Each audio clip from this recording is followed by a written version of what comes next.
نحمده ونستعينه ونستغفره ونؤمن به ونتوكل عليه ونعوذ بالله من شرور أنفسنا ومن سيئات أعمالنا من يهده الله فلا مضل له ومن يضلل فلا هادي له ونشهد أن لا إله إلا الله وحده لا شريك له ونشهد أن محمدا عبده ورسوله صلى الله تعالى عليه وعلى آله وأصحابه وبارك وسلم تسليما كثيرا كثيرا أما بعد فأعوذ بالله من الشيطان الرجيم بسم الله الرحمن الرحيم ومن يعمل سوءا أو يظلم نفسه ثم يستغفر الله يجد الله غفورا رحيما وقال تعالى يا أيها الذين آمنوا توبوا إلى الله توبة نصوحا.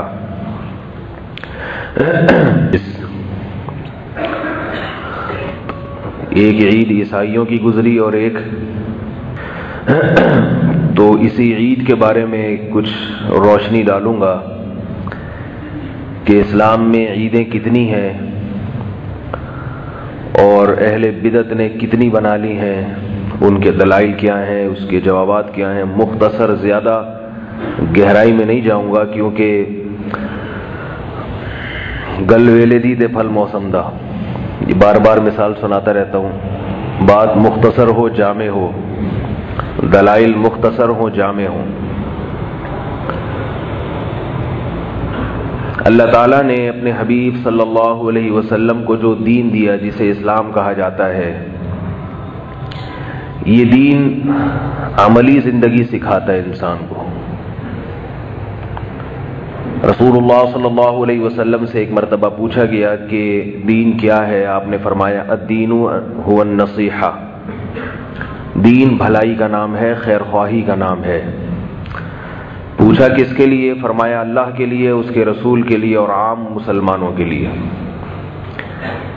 یعنی اللہ کے بھی حقوق ادا ہوں، اس کے رسول کے بھی حقوق ادا ہوں اور عام مسلمانوں کی بھی حقوق ادا ہوں. اور اگر کبھی کوئی حق تلفی ہو جائے تو اللہ نے پھر توبہ کا دروازہ رکھا ہے. اللہ کے حقوق کیا ہیں؟ اللہ تعالیٰ نے جو چیزیں ہم پہ فرض کی ہیں ہم ان کو پورا کریں. 5 نمازیں فرض کی ہیں، 5 وقت نماز ادا کریں. رمضان کے روزے فرض کیے، روزے رکھیں. رسول صلی اللہ علیہ وسلم کا حق کیا ہے؟ آپ صلی اللہ علیہ وسلم کا حق یہ ہے آپ صلی اللہ علیہ وسلم پر درود شریف پڑھا جائے. یا ایھا الذین آمنوا صلوا علیہ وسلموا تسلیما. صلاۃ بھی پڑھو اور سلام بھی. صلاۃ اور سلام میں فرق یہ ہے کہ سلام کہتے ہیں سلامتی کو، یعنی ہر قسم کے عیب سے، عذاب سے سلامتی، مصیبتوں سے سلامتی. اور درود کا مطلب ہے خصوصی رحمت، عام رحمت سے بھی بڑے درجے کی رحمت. تو ہمیں حکم ہے کہ یہ نبی کے لیے دعا پڑھا کرو، دعا مانگا کرو. اس میں حکمت یہ ہے کہ جب تم نبی کے لیے اللہ سے دعا مانگو گے تو تمہارا یہ عقیدہ درست ہو جائے گا کہ نبی بھی اللہ کی رحمت کے محتاج ہے. اور نبی سے مانگنے کا حرام ہونا یہ تمہارے دماغوں میں، دل دماغ میں اچھی طرح یہ بات پیوست ہو جائے گی، اتر جائے گی کہ جب نبی کے لیے بھی اللہ سے مانگا جاتا ہے تو اپنے لیے نبی سے کہاں ہم مانگ سکتے ہیں؟ سمجھ رہے ہیں بات کو؟ درود شریف دعا ہے جو کس سے کی جاتی ہے؟ اللہ سے. کس کے لیے کی جاتی ہے؟ نبی کے لیے کی جاتی ہے. اور آپ صلی اللہ علیہ وسلم کی یہ خواہش تھی کہ میری امت میرے لیے اللہ سے دعا مانگا کرے، رحمت کی دعا مانگا کرے. تبھی آپ نے فرمایا جس شخص نے میرے لیے اللہ سے رحمت کی دعا مانگی اللہ اس پر 10 رحمتیں نازل کرے گا. تو یہ نبی نے کیوں فرمایا؟ تاکہ لوگ اللہ سے دعا مانگیں میرے لیے، کیونکہ آپ صلی اللہ علیہ وسلم سمجھتے تھے کہ میں اللہ کی رحمت کا محتاج ہوں. تو درود شریف پڑھنے سے توحید کا عقیدہ اور مضبوط ہو جاتا ہے، اور مضبوط. تو اللہ کے رسول سے خیر خواہی ہے آپ صلی اللہ علیہ وسلم کے لیے درود پڑھا جائے. اللہ کے رسول کی خیر خواہی ہے کہ آپ صلی اللہ علیہ وسلم کی تعلیمات پر عمل کیا جائے. اللہ کے رسول سے خیر خواہی ہے کہ آپ کی تعریف میں مبالغہ نہ کیا جائے. مبالغے کا مطلب ایسی تعریف کہ اللہ اس کے رسول میں فرق ہی ختم ہو جائے. یہ غلو ہے۔ ایک صحابی آئے نبی صلی اللہ علیہ وسلم کے سامنے، بہت زیادہ تعریف کی آپ صلی اللہ علیہ وسلم کی۔ آپ صلی اللہ علیہ وسلم غضبناک ہوئے اور فرمایا کہ مجھے یوں کہا کرو عبداللہ و رسولہ، میں اللہ کا بندہ ہوں اور اس کا رسول ہوں۔ البتہ نبی صلی اللہ علیہ وسلم کی وہ تعریفیں جو قرآن مجید نے کی ہیں، جس کے آپ اہل ہیں، وہ تعریفیں ضرور کرنی چاہیے، لیکن آج کل کے جلسوں میں، نعتوں میں ان تعریفوں کو ہائی لائٹ نہیں کیا جاتا۔ وہ صفات جو واقعتاً قرآن و سنت سے ثابت ہیں اور ان میں ہمارے لیے سبق بھی ہے۔ خیر یہ ایک الگ موضوع ہے۔ تو اللہ اس کے رسول سے خیر خواہی کا مطلب، اور تیسری چیز آپ صلی اللہ علیہ وسلم نے فرمایا کہ وہ کیا ہے؟ عام مسلمانوں سے خیر خواہی۔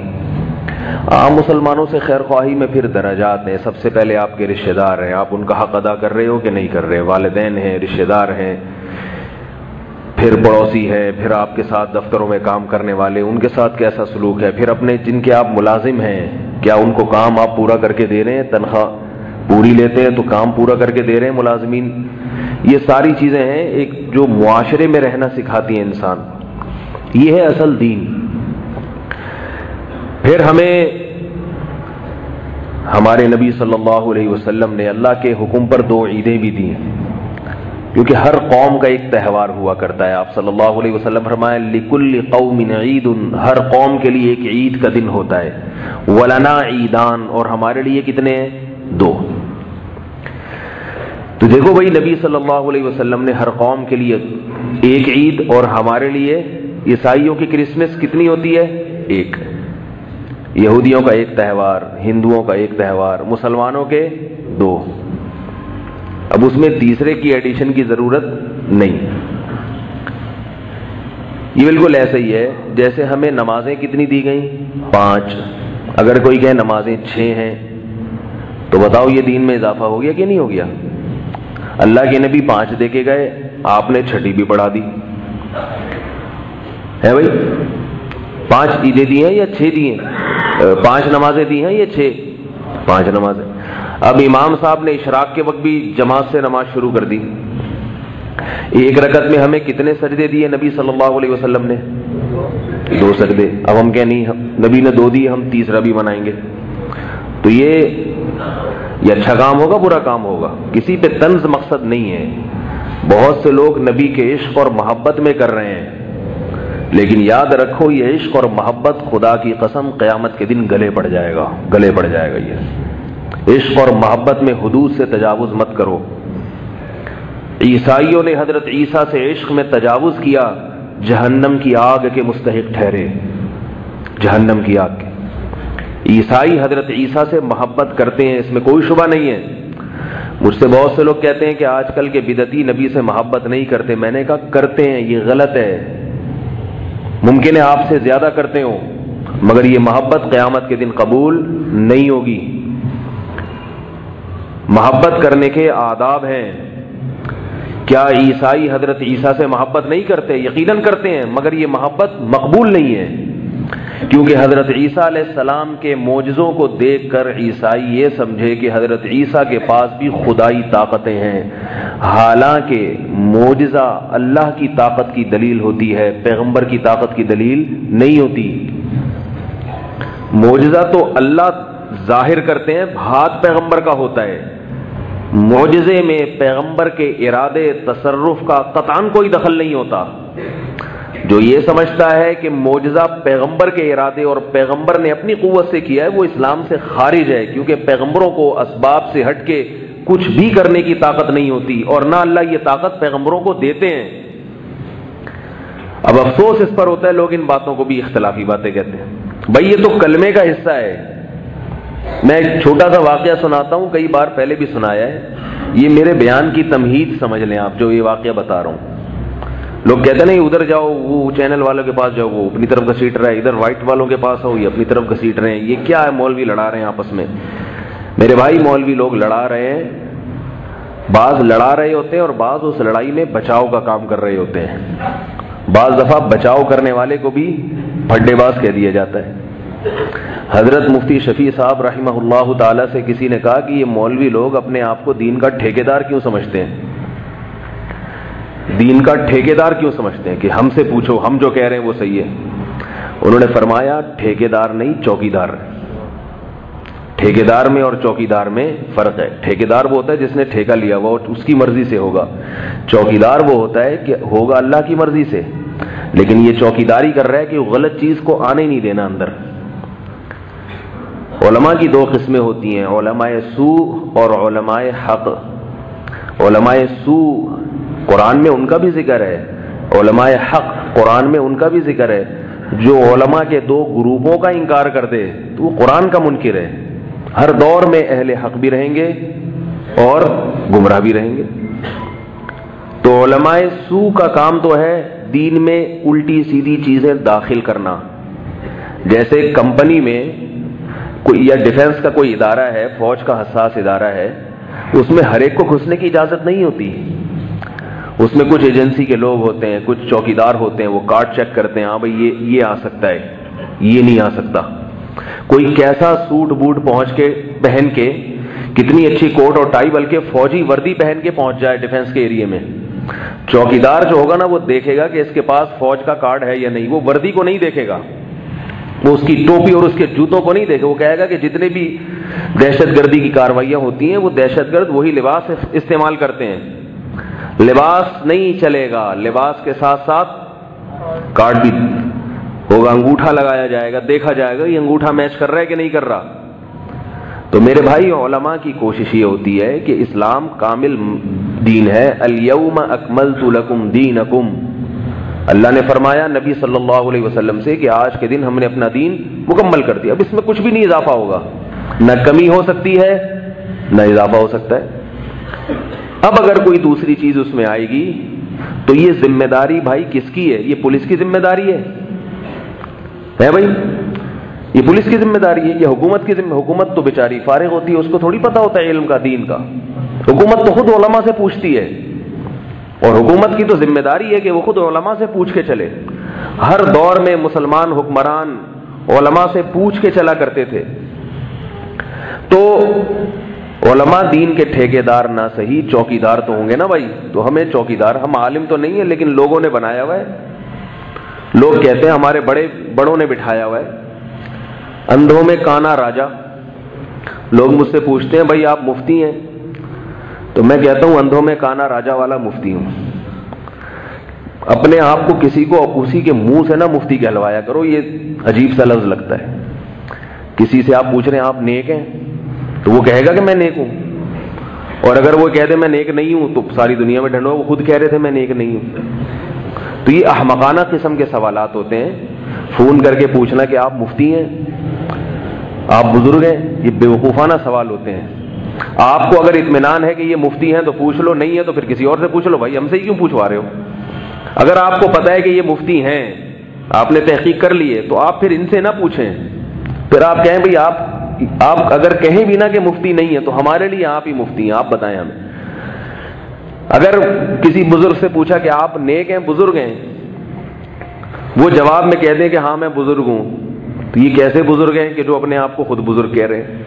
اور اگر وہ کہہ دیں کہ میں بزرگ نہیں ہوں تو آپ کہیں گے یہ تو خود ہی کہہ رہے ہیں میں نہیں ہوں۔ تو اس کا طریقہ کیا ہے؟ لوگوں سے پوچھیں کہ یہ بزرگ ہیں یا نہیں ہیں، تحقیق کریں، اگر ثابت ہو جائے تو وہ 100 دفعہ اپنے آپ کو کہیں کہ میں بزرگ نہیں ہوں، آپ کہیں کہ آپ کی تواضع ہے، ذرہ نوازی ہے، آپ ہیں۔ یہ کچھ اصول اور آداب ہوتے ہیں۔ تو علماء کی ذمہ داری میرے بھائی کیا ہے؟ چوکیداری کرنا، کوئی غلط چیز اندر گھسنے نہ دینا۔ تو یہ ذمہ داری علماء قیامت تک ادا کرتے رہیں گے۔ تو میں یہ عرض کر رہا ہوں میرے بھائی کہ مسلمانوں کو اللہ نے عیدیں کتنی دی ہیں؟ صحیح حدیث ہے، محمد صلی اللہ علیہ وسلم نے ارشاد فرمایا لِكُلِّ قَوْمٍ عِيدٌ وَلَنَا عِيدان، ہر قوم کے لیے ایک عید کا دن ہوتا ہے اور ہمارے لیے 2 عید۔ یہ بڑی عیدوں کی بات ہو رہی ہے۔ ایک چھوٹی عید ہوتی ہے جو ہر ہفتے گھوم کے آتی ہے، وہ چھوٹی عید کون سی ہے؟ جمعے کا دن، وہ چھوٹی عید ہے، اس کو بھی حدیث میں عید کا دن قرار دیا گیا جمعے کے دن کو، لیکن بڑی نہیں ہے، یہ چھوٹی ہے، یہ کیونکہ بار بار گھوم کے آ رہی ہے۔ یہ چھوٹی عیدیں بھی اللہ نے ہر قوم کو عطا کی ہیں، ہر قوم، جتنی آسمانی کتابوں والی قومیں ہیں۔ سب سے پہلے قوم تھی یہودی، اسے جو چھوٹی عید ملی وہ کون سی بتاؤ بھائی؟ منہ سے بولیں گے تو بات آگے چلے گی، یہ ڈیجیٹل سسٹم کے تحت بیان نہیں ہو رہا، منہ سے بولیں تاکہ سبق یاد۔ یہودیوں کو کون سی ملی؟ ہفتے کا دن۔ آج بھی یہودی ہفتے کو چھٹی مناتے ہیں۔ ورلڈ ٹریڈ سینٹر جب تباہ ہوا ہے نا تو ہفتے کا دن تھا، کوئی بھی یہودی اس میں نہیں تھا۔ اس سے بھی بعض لوگ کہتے ہیں کہ کوئی چکر ہے، ہفتے کا دن کیوں رکھا گیا؟ اور یہودیوں کے بعد کون سی قوم آئی؟ عیسائی قوم آئی۔ یہودیوں کے بعد اتنا تو پتہ ہے نا، عیسائی، موسیٰ علیہ الصلوۃ والسلام کی قوم تھی یہودی۔ پھر اللہ نے آپ صلی اللہ علیہ وسلم سے تقریباً 700 سال پہلے بھیجا حضرت عیسیٰ علیہ الصلوۃ والسلام۔ حضرت عیسیٰ علیہ الصلوۃ والسلام کے ماننے والے عیسائی کہلاتے ہیں۔ ہفتے کے بعد کون سا دن آتا ہے؟ اتوار۔ تو عیسائیوں کو کون سا دن ملا؟ اتوار کا دن ملا، یہ دن ریپیٹ ہوتا ہے۔ اس کے بعد ہم آئے تو ہمارا کون سا ہونا چاہیے تھا بھائی اس ترتیب کے لحاظ سے؟ ہے بھائی پیر کا دن، لیکن پیر کا دن محمد صلی اللہ علیہ وسلم کا یوم ولادت ہے۔ آئی بات سمجھ میں؟ تو یوم ولادت کا تقاضا بھی تھا کہ ہمیں پیر کا دن ملتا، اور اس ترتیب کا تقاضا بھی تھا کہ ہمیں پیر کا دن ملتا۔ اس کے باوجود اللہ نے ترتیب الٹ دی، ریورس گیئر ہو گیا بالکل۔ پیر کے بجائے ہم کہاں چلے گئے؟ پیچھے چلے گئے جمعے کے دن۔ شاید اس میں یہ حکمت تھی کہ نبی کا یوم ولادت کو عید نہ سمجھو۔ آئی بات سمجھ میں؟ لوگ یہ کہہ سکتے تھے کہ آپ صلی اللہ علیہ وسلم کی پیدائش چونکہ پیر کے دن ہوئی ہے اس لیے ہمارا جمعہ پیر کے دن ہوا کرے گا۔ منع کر دیا، اسلام کسی کے دن منانے کی اجازت نہیں دیتا۔ یوم ولادت منانا یہ سالگرہ ہے۔ دیکھو اچھا یہ پہلے ایک بات مکمل کر لوں پھر آگے چلتا ہوں۔ دوسری بات یہ کہ بعض لوگ یہ کہتے ہیں کہ آپ صلی اللہ علیہ وسلم نے پیر کا دن منایا ہے، آپ صلی اللہ علیہ وسلم پیر کے دن روزہ رکھتے تھے، یہ دلیل بھی دیتے ہیں بعض لوگ۔ صحیح بخاری کی حدیث ہے کہ آپ صلی اللہ علیہ وسلم پیر اور جمعرات کا روزہ رکھتے تھے۔ پیر کا روزہ رکھتے تھے تو پوچھا گیا، فرمایا یہ میرے ولادت کا دن ہے اس لیے روزہ رکھتا ہوں۔ تو بعض لوگ یہ کہتے ہیں کہ دیکھو نبی نے اپنے ولادت کا دن منا لیا نا۔ آ رہی ہے؟ مولوی صاحب کی بات 10-15 منٹ تک تو سب کی سمجھ میں آتی ہے، اس کے بعد سب آہستہ آہستہ سونا، سگنل غائب ہونا شروع ہو جاتے ہیں۔ تو سگنل ذرا پوری توجہ کے ساتھ بحال رکھیں اپنے۔ وہ کہتے ہیں، بعض لوگ یہ کہتے ہیں کہ پیر کا دن رسول اللہ صلی اللہ علیہ وسلم نے منایا ہے تبھی تو روزہ رکھا، یہ منانا ہی تو ہے۔ اس کا جواب سنیں، کسی بھی دن کو سیلیبریٹ کرنا یا منانا روزہ رکھ کے نہیں ہوتا۔ سیلیبریٹ کرنا یا منانا یہ ہمیشہ کھانے پینے سے ہوتا ہے۔ آج تک دنیا کی کوئی ایسی قوم نہیں گزری جو روزہ رکھ کے خوشی منا رہی ہو۔ نہ مسلمانوں میں ایسا ہوتا ہے، نہ یہودیوں میں۔ کسی بھی خوشی کے موقع پر دیکھو بھائی، آپ کے بیٹے کی ولادت ہوئی، خوشی ہے نا، روزہ رکھتے ہو یا بکرے کاٹتے ہو؟ کھاتے پیتے ہو یا کھاتے بھی ہو کھلاتے بھی ہو؟ اور حدیث میں ہے کہ بکرے کاٹو، دمبے کاٹو، گائے کاٹو، عقیقہ کرو۔ خوشی کا موقع ہے تو ہم کیا کرتے ہیں اس میں؟ اس کو سیلیبریٹ کرتے ہیں، مبارکباد، بھائی مبارک ہو آپ کے بیٹا پیدا ہوا، لڑکی پیدا ہوئی ہے، ایک بکرا ایک دمبا، یہ بتانے کے لیے کہ لڑکی بھی خوشی کی چیز ہے۔ ٹھیک ہے لڑکے میں زیادہ ہوتی ہے لیکن لڑکی میں بھی خوشی ہونی چاہیے۔ لڑکی منحوس نہیں ہے، رو نہیں اس پہ، خوشی ہے تبھی تو ایک دمبے کا حکم ہے، یہ بتانے کے لیے۔ ٹھیک ہے بیٹا ہوتا تو دگنی خوشی ہوتی لیکن بیٹی سے بھی خوشی ہونی چاہیے۔ لوگوں کو کھلاؤ کھانا، آج کل کیونکہ ہندو زیادہ معاشرہ ہے نا ہمارا، ہندوؤں میں بہت رہے ہیں تو اس لیے سارے کام ہندوؤں والے کر رہے ہیں، رو رہے ہوتے ہیں اوپر سے۔ تو اللہ تعالیٰ جب کوئی قوم اللہ کی کسی نعمت پہ ناقدری کرتی ہے تو اللہ تعالیٰ اس کی ریشو بڑھا دیتے ہیں۔ آج کل کیا ہو رہا ہے کہ لوگ نسل کو روک رہے ہیں کہ ہم سے بچے پلتے نہیں ہیں، اس کا نتیجہ نکلا اللہ بیٹیاں دینا شروع کرتے ہیں دھڑا دھڑا۔ بیٹے کی لالچ میں بیٹیاں پیدا کرو، ٹھیک ہے نا۔ تو تو یہ اللہ کی طرف سے عذاب آتا ہے. اس لیے لڑکیوں کا گروتھ ریشو بہت بڑھ گیا ہے. اگر معاملہ اللہ پہ چھوڑ دو, جتنی اللہ نے دینی ہے, جتنے بیٹے دے, جتنی بیٹیاں دے, میں اس کی تقدیر پہ راضی ہوں, وہ کھلانے والا پالنے والا وہ ہے, تو گروتھ ریشو خود بخود اعتدال پہ قائم ہو جائے گا. تو بچہ پیدا ہوتا ہے, ہم کیا کرتے ہیں بھائی, مٹھائی کی باتیں ہوتی ہیں. ایسا نہیں ہوتا کہ آپ قحط کی باتیں شروع کر دیں. شادی ہوتی ہے, ولیمہ ہوتا ہے, تو اس میں کیا ہے, روزہ رکھتے ہیں. ہے بھائی, کوئی آپ سے کہے میری شادی ہوئی ہے, آپ فوراً مٹھائی کی بات کرتے ہو کہ نہیں کرتے؟ بھائی ہاں ہوں کرو گے تو بات کروں گا, مجھے پھر میرے سے توجہ سے سنیں گے تو بات ہوگی, ورنہ میں کوئی پروگرام یا لیکچر پیش کرنے کے لیے نہیں آتا یہاں پہ. تو ایسا نہیں ہوتا کہ جیسے یونیورسٹیوں میں ہوتا نا, 1 گھنٹے کے اتنے پیسے ملتے ہیں, تو پروفیسر صاحب لیکچر ڈیلیور کر کے چلے جاتے ہیں, ان کو پیسے مل جاتے ہیں. مجھے پیسے نہیں ملتے الگ سے کوئی اس تقریر کے. اس لیے بات سنیں گے, سمجھیں گے تو بات کروں گا, نہیں کریں گے تو پھر میں ایک پیپر دے دوں گا, اس کو گھر بیٹھ کے پڑھ لیے گا آپ لوگ. تو سیلیبریٹ کرنا یہ خوشی کے موقع پر ہوتا ہے, اور سیلیبریٹ کرنے کا طریقے میں مٹھائی, کھانا, کیک, یہ سب باتیں ہوتی ہیں. ہم لوگ کے یہاں مٹھائی کا رواج ہے, گوروں کے ہاں کیک پیسٹریوں کا رواج ہے, کیونکہ وہ گورے ہیں بہرحال. ظاہر ہے وہ ہماری طرح تھوڑی ہیں کہ وہ جاہل مٹھائی جلیبی کھا رہے ہیں. تو جلیبی انگریز کی سمجھ میں آج تک آئی نہیں ہے, اس لیے نہیں کھاتا وہ. ایک انگریز جلیبی کی دکان پہ کھڑا تھا, جلیبی اٹھا کے گھور کے دیکھ رہا ہے اس کو. کسی نے جلیبی والے نے پوچھا کیا دیکھ رہا ہے بھائی, لینا ہے لے. کہہ رہا ہے میں یہ دیکھ رہا ہوں اس کے یہ پائپ ہے گھوما ہوا, دونوں طرف سے یہ پائپ کا منہ بند ہے, اس میں شیرہ گھسایا کہاں سے ہے؟ اس پائپ کا منہ دونوں طرف سے بند ہے, اس کے اندر شیرہ گھسایا کہاں سے؟ اس نے کہا کھانا ہے, کھا. یہ ہم لوگ یہ ریسرچ نہیں کرتے, ہم کھاتے ہیں بس. تو ان کی عادت ہے نا ہر چیز میں تحقیق کرنے کی. تو سیلیبریٹ جب بھی کیا جاتا ہے, مبارکباد جب بھی دی جاتی ہے, کھانے پینے کی باتیں ہوتی ہیں, مٹھائی کی باتیں, بریانی کی باتیں, ہو جائے بھائی ایک بوتل ہو جائے, میچ جیتے آپ, تو لوگ کہتے ہیں یار پھر ہو جائے کولڈ ڈرنک. یہ نہیں کہ یار ایسا کرو رات کا کھانا بھی ناغا کر دو. تو آپ کی شادی ہوئی, ولیمہ ہے, اس میں آپ روزہ رکھواتے ہیں لوگوں سے, یہ کھلاتے ہیں. تو آپ خوشی میں کبھی بھی یہ نہیں ہوتا کہ کھانے کا ٹائم ہو اور کھانا چھوڑ دیں آپ خوشی میں, بلکہ ڈبل کھاتے ہیں. بولتے ہیں آج تو خوشی میں 3 پراٹھے کھا گیا, پتہ ہی نہیں چلا مجھے, کہتے ہیں نا.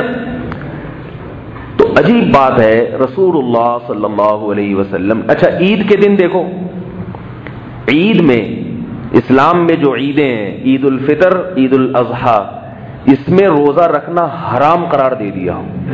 حرام. شیطان روزہ رکھتا ہے. کیوں؟ اس لیے کہ اگر آپ اس دن روزہ رکھیں گے تو سیلیبریٹ نہیں کر سکتے اس کو, پھر وہ عید نہیں رہے گی, وہ خوشی منانا کا عنصر ختم ہو جائے گا, اس میں منا نہیں سکتے پھر آپ اس کو. تو اس لیے عید کے دن, کیونکہ اللہ نے آپ کو ایک خوشی منانے کا تہوار دیا, آپ روزہ رکھیں گے, اس کا مطلب ہے آپ اللہ کے تہوار پر راضی نہیں ہیں. بقرعید میں تو عید کا دن تو ایک ہے, لیکن روزہ 13 ذی الحجہ تک حرام کر دیا, 10, 11, 12, 13. کیوں حرام کر دیا؟ اس لیے کہ سیلیبریٹ کرنے کے لیے آپ کو چوتھے دن بھی کھانا پڑتا ہے. بعض دفعہ گوشت کاٹا ہے آپ نے, تو ایام اضحیہ تو 3 دن ہے قربانی کے, لیکن وہ 3 دنوں میں اتنا گوشت ہوتا ہے کہ چوتھا دن بھی وہ جتنا بھی صدقہ کر لو کچھ نہ کچھ چوتھے دن بھی چلتا ہے. تو حالانکہ چوتھا دن عید کا نہیں ہے, مگر اس دن بھی روزہ حرام, کہ بھئی سیلیبریٹ کرتے کرتے اس کی کچھ آثار بھی تو باقی رہیں گے نا, ان آثار کی بھی رعایت کی ہے. تو یہ بار بار بتایا جا رہا ہے کہ خوشی کا دن کھانے کا ہوتا ہے. اسلام میں جہاں بھی خوشی کی بات ہے کھانے کی بات ہے, جہاں بھی خوشی کی چیز کھانے کی بات آئے گی لازمی. تو اب یہ دیکھو میرے بھائی کہ نبی صلی اللہ علیہ وسلم نے پیر کے دن روزہ رکھ کے بتا دیا کہ آپ اس دن کو سیلیبریٹ نہیں کر سکتے. اس کو منانا نہیں ہے, بلکہ منانے کا اپوزٹ ہے. ایک تو ہوتا ہے نا نارمل حالت میں ہو انسان, تو وہ تو ہم نہ منانا کہیں گے نہ منانا کہیں گے. کیا خیال ہے بھئی؟ آپ ہفتے کے دن کھا رہے ہیں, پی رہے ہیں, آپ کہہ رہے ہیں کہ آج کوئی دن منا رہے ہیں, کہہ رہے ہیں نہیں. تو کیا غم منا رہے ہیں؟ کہہ رہے ہیں نہیں, غم بھی نہیں منا رہا, کیونکہ کھا بھی رہا ہوں میں. غم میں انسان کھانا چھوڑتا ہے, خوشی میں ڈبل کھاتا ہے. تو نہ تو سیلیبریٹ کیا اور نہ آپ نے سیلیبریٹ کا اپوزٹ کیا، یعنی جس دن نارمل روٹین ہے اور جس دن روزہ رکھ لیا اس کا مطلب آپ سیلیبریٹ نہیں کر رہے. میں یہ نہیں کہہ رہا غم منا رہے ہیں آپ، لیکن یہ سیلیبریٹ کی اپوزٹ ہو گئی، یہ منانے کا کیا ہو گیا، الٹ ہو گئی، یہ ضد ہے.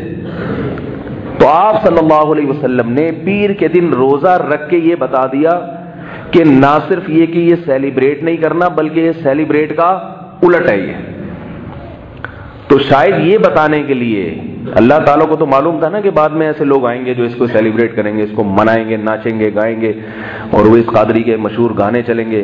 نعت کو میں گانا نہیں کہہ رہا، مگر ان کا جو اسٹائل ہے نا محترم کا، وہ گانوں جیسے ہی اسٹائل ہے. تو اس اسٹائل کو کہہ رہا ہوں. تو اللہ کے نبی صلی اللہ علیہ وسلم نے یہ دن روزہ رکھ کے بتا دیا کہ اس کا اسلام میں یوم ولادت منانے کا کوئی تصور نہیں ہے، منانے کا کوئی تصور نہیں. ایک بات تو یہ ہو گئی. دوسری بات یہ کہ اسلام میں اور غیر مسلموں میں فرق یہ ہے کہ اسلام کی عیدیں صبح ہوتی ہیں اور غیر مسلموں کی رات کو ہوتی ہیں.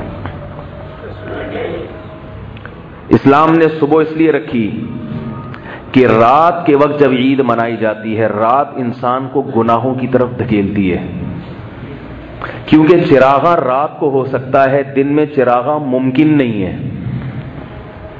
آ رہی ہے بات سمجھ میں؟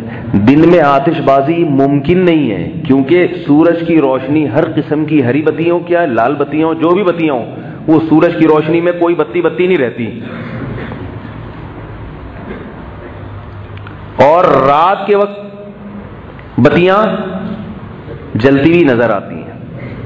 اسلام نے عید الفطر بھی صبح کو دی اور عید الاضحیٰ بھی صبح کو. یہاں تک کہ فقہاء نے لکھا ہے کہ عید الاضحیٰ کے دن مغرب کے بعد جانور کاٹنا مکروہ ہے، کیونکہ سیلیبریٹ کرنا ہے تو دن کی روشنی میں، شاعر اسلام کا اظہار کرنا ہے تو دن کی روشنی میں.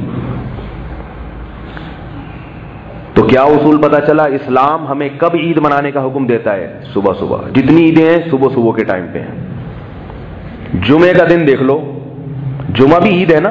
اچھا، روزے سے یاد آیا کہ جمعہ کے دن بھی رسول، کیونکہ عید کا تصور ہے، اس لیے آپ صلی اللہ علیہ وسلم نے صحیح بخاری کی حدیث میں فرمایا لا تختصوا یوم الجمعۃ بصوم، جمعے کا دن روزے کے ساتھ خاص مت کرو.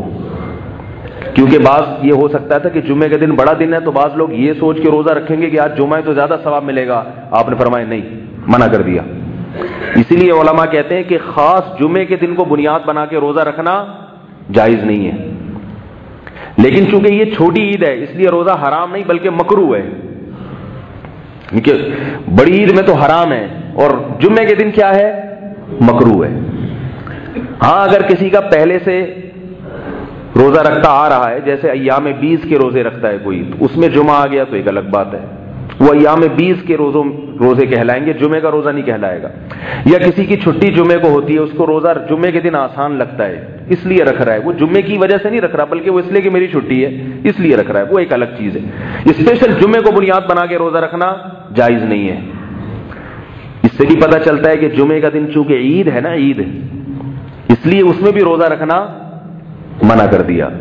تو اس سے پتہ چلا کہ جو عید ہے اس میں روزہ نہیں ہو سکتا. تو آپ صلی اللہ علیہ وسلم نے پیر کے دن روزہ رکھ کے بتا دیا کہ یہ عید نہیں ہو سکتا، یوم ولادت عید نہیں ہو سکتا.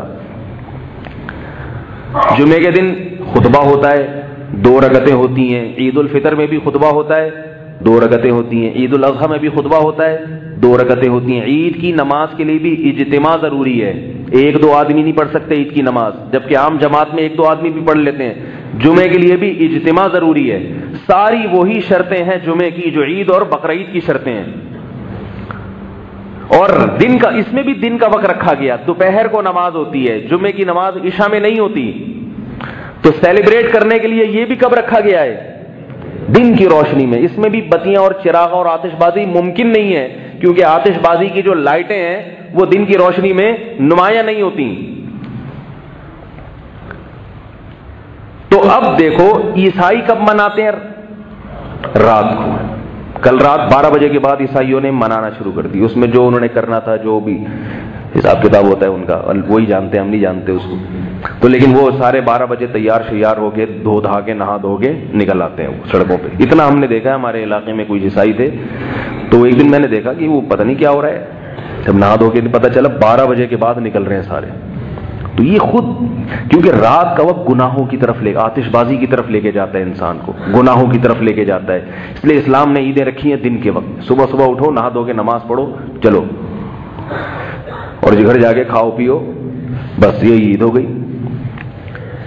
جبکہ جو ہمارے ہاں 12 ربیع الاول منائی جاتی ہے اس میں اصل جو جشن منایا جاتا ہے وہ کس وقت؟ رات, کیونکہ دن کو منانے کا مزہ ہی نہیں ہے.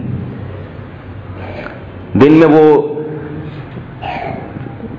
نہ ہری بتیاں نظر آئیں گی نہ لال بتیاں.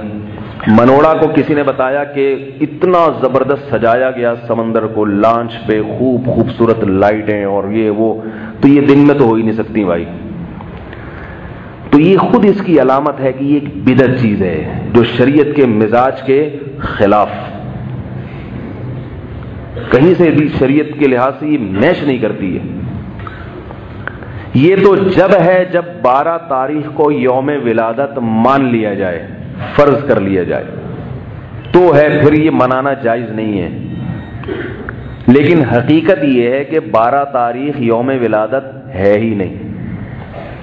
حضرت عمر رضی اللہ تعالیٰ عنہ کے دور میں آپ نے دیکھا کہ صلح حدیبیہ میں جو درخت تھا نا جس کے نیچے بیعت کی تھی صحابہ کرام نے, 1400 صحابہ نے موت پر بیعت کی تھی, تو وہ درخت بڑا مبارک تھا کیونکہ قرآن مجید میں اس کا تذکرہ آیا, اذ یبایعونک تحت الشجرۃ, اللہ راضی ہو گیا ان صحابہ سے جو آپ سے بیعت کر رہے تھے درخت کے نیچے.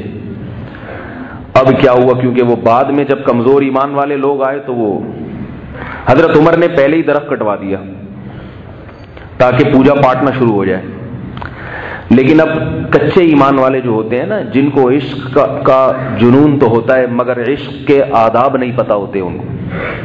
آج کل عشق ایسا ہے جیسے ایک پیر صاحب تھے, ان میں تواضع اتنی تھی کہ وہ اپنے جوتے کسی کو اٹھانے نہیں دیتے تھے. پٹھان بھائی ناراض نہ ہو, کیونکہ یہ ہمارے حضرت سنایا کرتے تھے اور یہ بتاتے تھے کہ ان کے پٹھان مرید نے ایسا کیا. تو وہ جب تک میں ان بزرگوں نے جن کا بتایا نا تو وہ نام نہیں لوں گا تو وہ مزہ نہیں آئے گا پھر. تو ہمارے استاد بھی ہیں, بہت سارے پٹھان ہیں, ہمارے شاگرد بھی ہیں. تو کسی قوم کی تضحیک یا مذاق اڑانا مقصد نہیں ہے, بلکہ یہ ان کے جذبے کو بیان کرنا مقصد ہے کہ وہ محبت ایسے ہوتی ہے. تو حضرت گنگوہی نے لکھا ہے اور ہمارے حضرت رحمہ اللہ بھی بیان کرتے تھے کہ ایک پٹھان مرید تھے, گاؤں دیہات سے آئے تھے, دیہاتی تھے وہ, دیہاتیوں کے زیادہ آداب وداب نہیں پتہ ہوتے. تو وہ اپنے پیر صاحب کا بہت احترام کرتے تھے. تو انہوں نے اپنے پیر صاحب سے کہا کہ ہماری موجودگی میں آپ اپنے جوتے نہیں اٹھا سکتے, کیونکہ ہمارے لیے یہ بڑی غیرت کے خلاف ہے کہ پیر صاحب کے جوتے ہماری موجودگی میں پیر صاحب خود اٹھائیں, ہم اٹھائیں گے آپ کے جوتے. پیر صاحب کہتے تھے کہ ان میں تواضع اتنی تھی, پہلے زمانے کے پیروں میں کچھ تواضع بھی کافی زیادہ ہوا کرتی تھی, اور جن میں یاد رکھو جو اپنے جوتے اٹھواتے ہیں اس کا یہ مطلب نہیں کہ ان میں تواضع نہیں ہے, بعض میں تربیت کا عنصر غالب ہوتا ہے. لیکن جو اپنے جوتے اٹھوا کے خوش ہوتے ہیں نا تو وہ متکبر ہے, اس سے تعلق چھوڑ دو. آئی بات سمجھ میں؟ جوتے اٹھوا کے خوش ہونا یہ انسان میں حب جاہ کی دلیل ہے. تو اب وہ کیا ہے کہ انہوں نے جوتے نہیں اٹھانے دیے اس کو. میں نے کہا نہیں خو ہم اٹھائے گا. پیر صاحب نے آگے بڑھ کے جلدی سے اپنے جوتے خود ہی اٹھا لیے. جیسے ہی اٹھائے ہیں, پٹھان بھائی جو مرید ہیں پیر صاحب کا ہاتھ پکڑ کے مروڑا اور ان کی کلائی اتر گئی اور جوتے ہاتھ سے لیے. بولا جب تک ہمارے جیسا مرید زندہ ہے پیر صاحب آپ اپنے چپل خود نہیں اٹھا سکتے. ابے اللہ کے بندے, تو نے ان کا ادب تو کیا مگر ان کا بازو تو دیکھ, بازو توڑ دیا تو نے. عشق مصطفیٰ میں اتنا آگے چلے جانا ہے کہ مصطفیٰ صلی اللہ علیہ وسلم ہی کو ناراض کر دینا, شریعت کی حدود اور اس کے ضابطوں کی دھجیاں اڑا دینا, یہ کہاں سے محبت ہے؟ یہ کون سی محبت ہے بھائی؟ تو جمعے کے دن بھی روزہ رکھنے کو منع کیا, یہ بتانے کے لیے کہ عید ہے. راتوں کو عیدیں نہیں منائی جاتی ہیں اسلام میں. اسلام کی عیدیں کب ہوتی ہیں؟ دن میں ہوتی ہے. اور آخری بات یہ کہ 12 تاریخ رسول اللہ صلی اللہ علیہ وسلم کا یوم ولادت ہے ہی نہیں. لوگ مجھ سے پوچھتے ہیں اس کی دلیل کیا ہے کہ آپ یہ کہتے ہیں 12 تاریخ یوم ولادت نہیں ہے. بھائی دلیل اس سے پوچھی جاتی ہے جو دعویٰ کرتا ہے. جو کہہ رہے ہیں کہ 12 تاریخ ہے ان سے دلیل پوچھو کہ اس کی دلیل کیا ہے. آج یہی نہیں پتا ہوتا کہ دلیل. ایک آدمی آپ کے پاس آیا, ایک آدمی میرے پاس آئے اور کہنے لگے کہ آپ نے مولوی صاحب مجھ سے 1 لاکھ روپے لیے ہیں, واپس کریں. میں کہوں بھائی میں نے نہیں لیے. وہ کہے دلیل کیا ہے کہ آپ نے نہیں لیے ہے بھائی. وہ کہے اس کی کیا دلیل ہے کہ آپ نے نہیں لیے. اب میں دلیل تلاش کر رہا ہوں. میں 4 آدمیوں کو لے آیا کہ یہ 4 آدمی کہہ رہے ہیں میں نے آپ سے نہیں لیے. تو وہ کہہ رہے جس وقت لیے تھے اس وقت یہ 4 موجود ہی نہیں تھے. پھر میں دوسرے 4 لے کر آیا, میں چوتھے 4 لے کر. ساری زندگی دلیل سے میں یہ ثابت نہیں کر سکتا. دلیل کا اصول یہ کہ جو دعویٰ کرے گا اس سے پوچھی جائے گی دلیل. ایک آدمی میرے پاس آ کے کہتا ہے کہ آپ نے 4 لاکھ روپے لیے ہیں. میں کہتا ہوں نہیں لیے. وہ کہہ رہے لیے ہیں. میں کہتا ہوں بھائی نہیں لیے. وہ کہتا ہے لیے. میں کہتا ہوں بتاؤ پھر کیا دلیل ہے, کون گواہ ہے تمہارے پاس. میں تو اقرار نہیں کر رہا. جب میں اقرار نہیں کر رہا تو پھر گواہ لے کر آؤ. اب میرا مطالبہ درست ہوگا. حدیث میں آتا ہے البینۃ علی المدعی والیمین علی من انکر. جو شخص دعویٰ کرتا ہے دلیل اس کے ذمے ہوتی ہے. بہت سے لوگ ہم سے پوچھتے ہیں کہ یہ جو قضائے عمری ہے اس کی دلیل کیا ہے.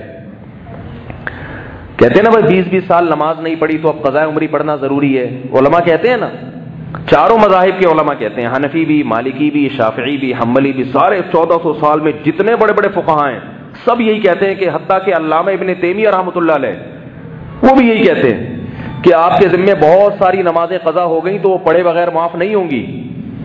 اب لوگ ہمیں پوچھتے ہیں کہ فلانے پروفیسر صاحب نے بیان کیا ہے, فلانے صاحب نے, انہوں نے کہا کہ قضا عمری کا اسلام میں کوئی تصور نہیں ہے. ہم کہتے ہیں تصور ہے. تو وہ کہتے ہیں اپنے مفتی صاحب سے پوچھو کہ اس کی کیا دلیل ہے, 20 سال کی نمازیں اگر ہو جائیں تو وہ بھی پڑھنا ضروری ہے. یہ بھی احمقانہ سوال ہے. بھائی آپ دعویٰ کر رہے ہو کہ نماز پڑھے بغیر ذمے سے ساقط ہو جاتی ہے, تو آپ نے دعویٰ کیا ہے, آپ کوئی حدیث پیش کرو کہ نمازیں جب زیادہ ہو جاتی ہیں تو بغیر پڑھے معاف ہو جاتی ہیں. آپ کے ذمے دلیل پیش کرنا, یہ الٹی کہانی چل رہی ہے. اس لیے میں یہ کہتا ہوں کہ اس دور میں تفقہ اور بصیرت نہیں ہے, علم ہے. علم کچھ حدیثیں پڑھ لیتے ہیں لیکن وہ دماغ میں جو گہرائی ہوتی ہے, عمق ہوتا ہے, حدیث کو سمجھنا وہ نہیں ہے. اسی لیے ہم کہتے ہیں بھائی ان لوگوں کو چھوڑو, ان مجتہدین کے پیچھے چلو, ائمہ اربعہ کے پیچھے چلو جن کو اللہ نے اجتہادی صلاحیتیں دی تھی, ان کے پیچھے چلو. حدیث ان کے پاس بھی ہے, ان کے پاس بھی ہے. ان کی رائے اور ان کی رائے میں جب اختلاف ہوگا تو یہ نہیں ہے کہ ان کے پاس حدیث اور وہ رائے, بلکہ حدیث کا ایک مطلب یہ بتاتے ہیں اور ایک مطلب وہ بتاتے ہیں. یہ جو مطلب بتاتے ہیں وہ غلط ہے, وہ جو مطلب بتاتے تھے وہ صحیح ہے. تو یہ 2 رائے کا اختلاف ہے, اس لیے اس میں مجتہدین کی رائے کو ترجیح دینی چاہیے. تو خیر جو یہ کہتے ہیں نا کہ 12 ربیع الاول رسول اللہ صلی اللہ علیہ وسلم کا یوم ولادت نہیں ہے, اس کی کیا دلیل ہے, تو ان سے آپ یہ پوچھا کریں کہ جو یہ کہتے ہیں کہ یہ یوم ولادت ہے ان سے دلیل پوچھی جائے گی. ایک بھی صحیح حدیث پیش کر کے دکھا دیں جس میں آتا ہو کہ نبی کی وفات کب ہوئی ہے, 12 تاریخ کو ہوئی ہے. ایک بھی حدیث نہیں ہے. اتنا بڑا دعویٰ کر دیا, بات ختم ہو گئی. اب دکھائیں. اب یہ نہیں ہے, یہ دلیل نہیں ہوتی کہ فلانے نے فلاں کتاب میں یہ لکھا ہے کہ 12 تاریخ ہے, فلانے نے فلانے کتاب میں لکھا ہے کہ 12 تاریخ. تو کتاب میں لکھنے میں کتنا ٹائم لگتا ہے بھائی. ایک صاحب سے میں نے کہا کہ یہ جو نماز جنازہ کے بعد تم اجتماعی دعا مانگتے ہو یہ درست نہیں ہے, اس کو چھوڑ دو. وہ مجھے کہنے لگے اس کی کیا دلیل ہے کہ نماز جنازہ کے بعد اجتماعی دعا نہیں ہے. میں نے کہا نبی صلی اللہ علیہ وسلم نے کہیں بھی ثابت نہیں ہے کہ نماز جنازہ کے بعد مستقل آپ صلی اللہ علیہ وسلم نے دعا مانگی ہو. انفرادی کا بھی ثبوت نہیں ہے, اجتماعی تو بہت دور کی بات. کہنے لگے نہیں یہ منع کہاں ہے, کون سی کتاب میں منع ہے, کون سی حدیث میں ہے کہ نہیں کرو. میں نے کہا تو حدیث میں یہ نہیں ہوتا کہ یہ نہیں کرو, بس جو کرنے کا حکم دے دیا اس کے علاوہ کے بارے میں یہی ہے کہ اس میں اپنی طرف سے اضافہ نہ کرو. ایک چھوٹی سی بات کر کے آگے چلتا ہوں. دیکھو آج کل ایک مسجدوں میں ایک نیا حساب شروع ہو گیا ہے. امام صاحب کیا کرتے ہیں کہ جنازہ کا اعلان کر دیا کہ نماز کے بعد جنازہ ہوگا, پھر اس جنازے سے پہلے دعا مانگنا شروع کر دیتے ہیں. یہ بھی بہت مسجدوں میں شروع ہو گیا حساب کتاب. ایک مسجد میں ظہر کی نماز پڑھتا ہوں، عموماً آتے ہوئے جب جامعہ سے آ رہا ہوتا ہوں تو ظہر میری راستے میں ہوتی ہے، تو وہ وہاں جنازے بہت آتے ہیں روزانہ. جب بھی دیکھو نماز پڑھ کے، وہ امام بھی نہیں ہے، مؤذن صاحب ہیں وہاں جو نماز پڑھاتے ہیں، نائب امام، وہ ہر جنازے سے پہلے دعا مانگ رہے ہوں گے، اے اللہ یہ جو انتقال ہو گیا ہے اللہ ان کی مغفرت کر دے. بھائی جنازہ اللہ نے رکھا کیوں ہے؟ اس لیے تو رکھا ہے کہ ان کے لیے کھڑے ہو کر اس مخصوص طریقے سے دعا مانگو. اس میں تاخیر ہو رہی ہے، اور وہ کیا ہے کہ یہاں ان کا اپنا پروگرام چل رہا ہے. تو یہ بھی بدعت ہے. کہیں آپ کو نظر آئے تو امام کی عزت اور احترام کے ساتھ طنز نہ کریں، اس کے اوپر عزت احترام کے ساتھ اس کو پرچی پہ لکھ کے بھاگ جائیں وہاں سے. یہ بتا رہا ہوں، بھاگ جائیں وہاں سے. کیونکہ امام، اللہ نہ کرے، میں نے اپنے بعض لوگوں سے سنا ہے کہ اگر وہ پتہ چل گیا نا کہ آپ ہیں، کیونکہ بعض تو ہوتے ہیں متواضع، وہ تو کہتے ہیں چلو اس نے ہماری غلطی پر مطلع کیا، لیکن بعضوں کی طبیعت میں، کیونکہ ہر طرح کی دنیا میں لوگ پائے جاتے ہیں، شرارت ہوتی ہے. پھر وہ آپ کو جمعے کی نماز میں نہیں معاف کرے گا. آپ کہیں بھی نظر آ گئے نا، پورا بیان آپ کے اوپر ہو جائے گا کہ آج کل لوگ آتے ہیں پرچی پکڑا کے بھاگ جاتے ہیں. ایسا بھی ہوتا ہے.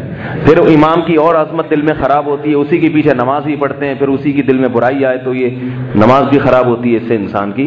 تو اس لیے ہمارے حضرت مفتی رشید احمد صاحب رحمہ اللہ فرماتے تھے کہ امام کو کسی غلطی پر متنبع کرنا ہو، پہلے تو علماء سے پوچھ لو کہ یہ غلطی ہے بھی یا نہیں ہے، ایسا نہ ہو آپ ہی غلطی پر ہو.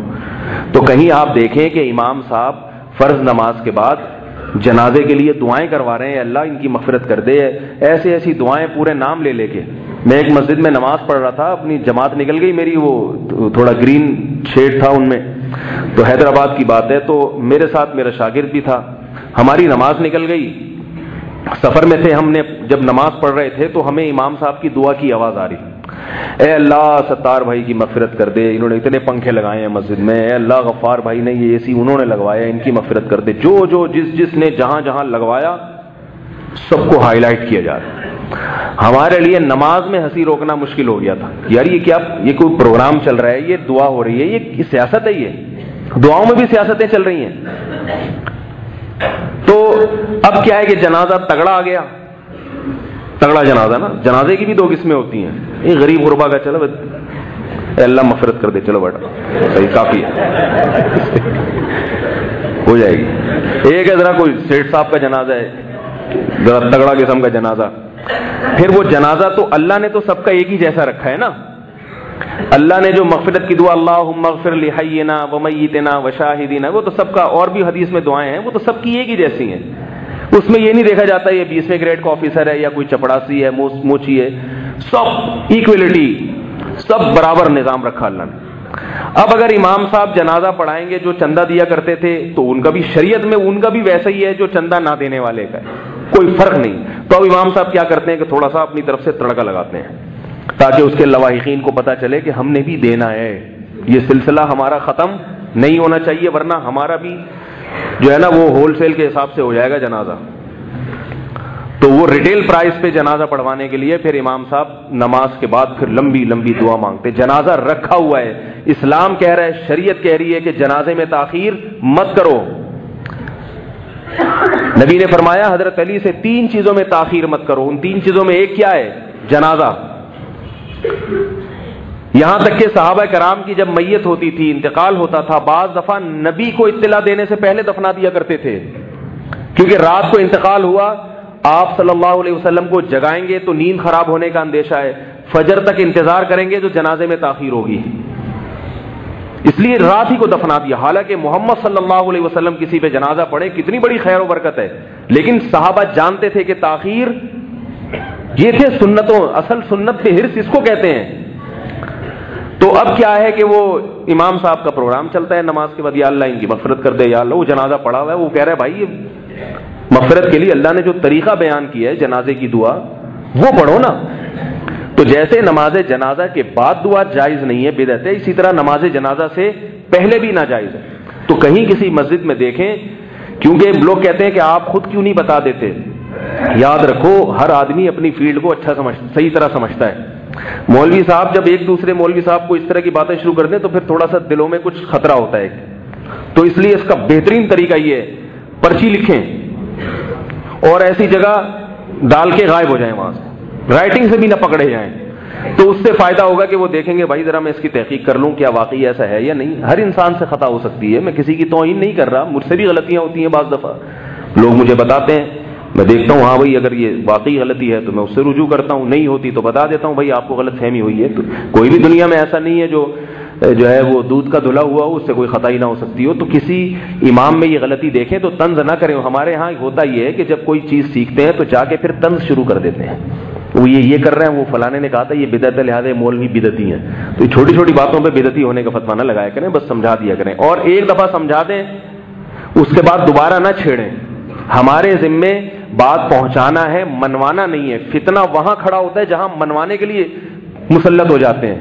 امام مان نہیں رہا, پھر آپ منوا رہے ہیں, پھر جھگڑے, پھر کمیٹیوں میں فسادات, پھر مسجدوں میں 2 دھڑے. وہ اتنا برا کام نہیں تھا, لیکن یہ دھڑے بندیاں اس سے زیادہ برا کام ہو گیا. تو آپ نے بات پہنچا دی, آپ کا فرض ادا ہو گیا. منوانا آپ کا کام نہیں ہے, منوانا پولیس کا کام ہے. پولیس کیوں ہے وہ بھائی, جب کوئی نہیں مان رہا ہو تو ڈنڈے کے زور سے سمجھائے گی, وہ آپ نہیں منوا سکتے. اور اگر پولیس نہیں منوا رہی تو آپ پولیس بننے کی کوشش نہ کریں. سمجھ رہے ہیں بات کو؟ تو میں یہ عرض کر رہا تھا, کہاں سے بات چل رہی تھی بھائی؟ نہیں 12 ربیع الاول رسول اللہ صلی اللہ علیہ وسلم کی تاریخ پیدائش نہیں ہے. اگر کوئی کہتا ہے تو کوئی ایک حدیث پیش کرے, صحیح حدیث ہو. یہ نہ ہو کہ فلانے نے لکھا ہے تو فلانے نے لکھا ہے تو ڈمکانے نے لکھا ہے. تو وہ میں جنازے کی بات کر رہا تھا نا, جنازے کے بعد دعا کے بارے میں بار بار کہہ رہے تھے کہ کسی نے لکھا ہے کہ ناجائز ہے. میں نے کہا ہاں. تو کہنے لگے کس نے؟ میں نے کہا میں نے لکھا ہے. ابھی تھوڑی دیر پہلے میں گھر میں لکھ کے آ رہا ہوں, چھپ بھی جائے گا انشاءاللہ, تو بس وہ لکھا ہوا ہو جائے گا. تو لکھا ہوا تھوڑی دلیل ہوتا ہے, کوئی بھی کچھ بھی اٹھا کے لکھ لے. دلیل تو یہ ہوتی ہے کہ قرآن و سنت سے ائمہ مجتہدین جو قرآن و سنت ہی کی تشریح کرنے والے ہیں ان سے کیا ثابت ہے. تو باقی کسی نے بھی کچھ اٹھا کے لکھ دیا تو وہ اس کی کوئی گارنٹی نہیں ہے بھائی, وہ تو کوئی بھی کچھ لکھ سکتا ہے, تو کوئی دلیل نہیں ہے اس کی. اور فلکیات کی روح سے اگر دیکھا جائے, دیکھو آج انٹرنیٹ پہ سرچ کرو, آپ اسلامی تاریخ سے اپنی انگریزی تاریخ نکال سکتے ہو. کیا خیال ہے بھائی؟ دن بھی نکال سکتے ہو, تاریخ بھی نکال سکتے ہو. بہت زیادہ فرق آتا ہے تو ایک دن کا فرق آ سکتا ہے, اس سے زیادہ فرق نہیں آتا. جب آپ انٹرنیٹ پہ پرانی تاریخ ڈالیں گے نا انگریزی, گوگل پہ آج تجربہ کر کے دیکھیں اور دیکھیں کہ یہ تاریخ کے لحاظ سے میرے اسلامی تاریخ اور میرا دن کیا بنتا ہے, تو آپ کو بتا دے گا آپ کا دن یہ بنتا ہے اور آپ کی اسلامی تاریخ, اور وہ بتا دے گا کہ بھئی یہ ایک دن کا فرق اس میں ہو سکتا ہے. کیونکہ گوگل کو اس وقت نہیں پتا تھا کہ مفتی منیر صاحب نے کیا اعلان کیا تھا, چاند ہوا تھا کہ نہیں ہوا تھا. گوگل کیلکولیٹ کر کے بتاتا ہے بس. پشاور میں وہ ایک دن پہلے بتائے گا اگر سمجھدار ہوگا, اور کراچی میں ایک دن بعد بتائے گا. لیکن گوگل ابھی اتنی سمجھ نہیں آئی اس میں, ہر چیز گوگل سے پتہ چلتی ہے سوائے ایک چیز کے, وہ تو یاد ہے نا, وہ نہیں پتہ چلتی, وہ کسی اور وقت دوبارہ بتاؤں گا, بکم ہے. تو آپ گوگل پہ سرچ کریں 12 ربیع الاول رسول اللہ صلی اللہ علیہ وسلم کی جو عیسوی تاریخ پیدائش ہے. نبی صلی اللہ علیہ وسلم نے حجۃ الوداع جو کیا ہے وہ دن پر پورا اجماع ہے کہ وہ 9 ذی الحج تھی, اور دن کون سا تھا؟ جمعے کا. 9 ذی الحجہ جمعے کا دن, اور اگلے سال ربیع الاول میں آپ صلی اللہ علیہ وسلم کا انتقال ہوا پیر کے دن. کوئی ریاضی دان ذرا کیلکولیٹ کر کے دیکھے کہ جس سال آپ صلی اللہ علیہ وسلم کا انتقال ہوا اس سال 9 ذی الحجہ پڑ رہی تھی, جمعے کا دن. خیر اس سے تو وفات کا پتہ چلے گا, وفات کا.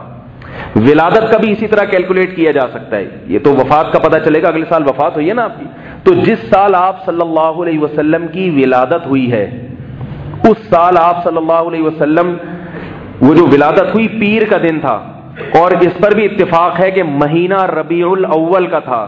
تو آپ ذرا کیلکولیٹ کر کے یا کسی ریاضی دان سے دیکھیے, پوچھئے کہ کیا ربیع الاول میں 12 تاریخ کو اس سال پیر کا دن بیٹھ رہا ہے کہ نہیں بیٹھ رہا, تو وہ آپ کو بتائے گا کہ میچ ہی نہیں ہو رہی ہے, بلکہ پیر کا دن یا تو 8 تاریخ کو بیٹھ رہا ہے یا 9 ربیع الاول کو بیٹھ رہا ہے.